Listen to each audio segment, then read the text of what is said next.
Okay, let's dive into this. Today, we're tackling a wildly common, incredibly high yield topic for both your everyday clinical practice and, yeah, those notoriously tricky board exams: tonsillitis.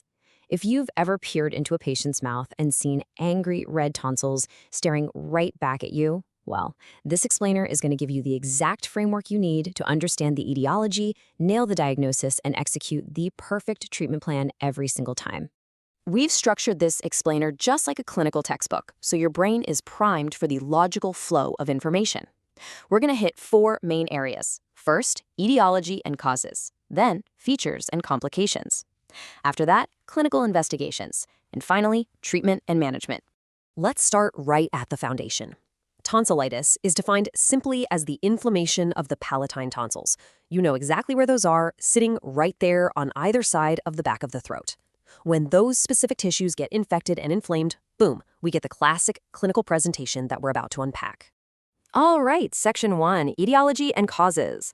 Let's see what infectious agents are actually responsible here. And this brilliantly illustrates the great divide in tonsillitis etiology: viral versus bacterial. Now, it is absolutely vital to remember that viral infections are the most common cause overall. We're talking about heavy hitters like adenovirus, Epstein-Barr virus, or EBV, influenza, parainfluenza, enterovirus, and RSV. But on the bacterial side, while they're less common overall, we've got some critical offenders to identify: Group A Streptococcus, along with groups C and G Strep, Staph aureus, Haemophilus influenza, and yep, even Neisseria gonorrhea. Out of all those bacterial causes, though, I want you to literally burn this one into your memory. Group A Streptococcus, or GAS, is the most common bacterial cause. I really can't emphasize this enough. This is the primary bacterial target you absolutely must remember. Whether you're sitting for your exams or walking into a chaotic urgent care shift, GAS is the bug you are actively hunting for when a patient complains of severe throat pain. Moving right along to Section 2, Features and Complications. Let's think about how these patients actually look when they walk into the clinic. The clinical presentation is classic, but you really need to nail down the specific medical terminology. The hallmark features start with a severe sore throat and fever, but note these specific terms: odynophagia, which is painful swallowing, and dysphagia, which is difficulty swallowing. When you look in the mouth, you're going to see enlarged, erythematous, or red, tonsils, and pay close attention here. They might have white or yellow exudates, or they might not. Don't let a lack of exudates fool you. Externally, you'll often feel tender cervical lymphadenopathy, those swollen, painful lymph nodes right in the neck. And finally, halitosis, or famously bad breath, is a super common clue. Just take a second to mentally link these symptoms together. They form the unmistakable picture of a sick tonsillitis patient. Now, tying this back to our primary bacterial suspect, Group A Strep, there is a very specific demographic you need to be hyper aware of. GS tonsillitis is most common between 5 and 15 years of age. So if a 10-year-old walks into your clinic with odynophagia and a fever, your index of suspicion for GS should immediately skyrocket, compared to, say, a 45-year-old presenting with those exact same symptoms. Age is a massive diagnostic clue here. So the crucial point is why we actually care so much about catching Group A Strep. It's not just about treating a sore throat, right? It's about what happens if we miss it. If left untreated, GAS can lead to local suppurative complications, like a peritonsillar abscess, a really painful pocket of pus forming near the tonsil that often requires immediate drainage. But even more terrifying are the non-suppurative, systemic complications. We're talking acute rheumatic fever, which can permanently damage the heart valves, and post-streptococcal glomerulonephritis, which attacks the kidneys. We treat GAS aggressively, specifically to prevent these devastating downstream outcomes. Which brings us to Section 3, Clinical Investigations. How do we objectively confirm our clinical suspicions? We don't just guess here. We follow a strict, evidence-based diagnostic flow. Step 1. You assess the patient using a clinical scoring system like the Centaur or McIsaac criteria. This gives you a solid probability score for a bacterial infection based on objective findings, like a fever or the absence of a cough. If the score warrants it, you move to Step 2, the RAD-T, or Rapid Antigen Detection Test. This is your quick, in-office swab. But what if the RAD-T is negative, but the kid is 10 years old, has a high fever, and fiery red tonsils? Well, that's where Step 3 comes in. You must perform a throat culture. The throat culture acts as a necessary, definitive backup when your rapid test is negative, but your clinical gut suspicion remains incredibly high. But hey, remember our viral causes from earlier?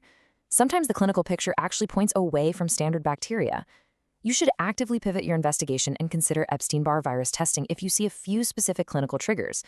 If the patient has unusually prolonged symptoms that just aren't resolving, if you feel posterior cervical lymphadenopathy rather than the typical anterior nodes, or if you palpate splenomegaly and enlarged spleen during your abdominal exam, well, EBV, the virus responsible for infectious mononucleosis, should immediately jump right to the top of your differential list. All right, final stretch. Section 4, treatment and management. Let's see how we actually resolve the patient's illness based on our diagnostic findings. The management hinges completely on what we just discovered in our investigation phase. If all signs and tests point to viral tonsillitis, the treatment is purely supportive care. Pain control, hydration, maybe some rest. We absolutely do not use antibiotics for viruses. However, if you have a confirmed gas infection, either through a positive rapid test or a positive culture, that mandates targeted antibiotic therapy. Let's look exactly at what that targeted antibiotic therapy entails. The gold standard for GAS is a strict 10-day course of either penicillin V or amoxicillin. It absolutely must be 10 days to fully eradicate the bacteria and prevent those severe rheumatic complications we talked about earlier. But what if the patient is allergic? You immediately need to know your alternatives. For patients with a penicillin allergy, you can safely pivot to cephalexin, clindamycin, or azithromycin, depending on the specific severity of their allergy. Now, most patients recover beautifully with those medications, but what about the frequent flyers? You know, the patients who are constantly returning to your clinic with a sore throat month after month? For those stubborn, recurrent cases of tonsillitis, we have to consider definitive surgical intervention, specifically a tonsillectomy. But removing tonsils isn't done lightly. It is strictly based on the AAO-HNS criteria. Now, what's really interesting about this criteria is exactly when to refer a patient for surgery. It is highly testable on boards and absolutely vital for real-world practice. The AAO-HNS sets a very specific threshold for recurrent episodes. In a single one-year timeframe, a patient needs 7 distinct episodes. Over a 2 consecutive year period, they need 5 episodes per year. And if we're looking at 3 consecutive years, the threshold is 3 episodes per year. Think of it as the 7-5-3 rule. 7 in 1 year, 5 in 2, 3 in 3. It's a beautifully simple countdown pattern that makes memorizing this exact surgical threshold an absolute breeze. We've covered the etiology, the hallmark presentations, the strict diagnostic pathways, and the specific thresholds for both medical and surgical management. So I want to leave you with this.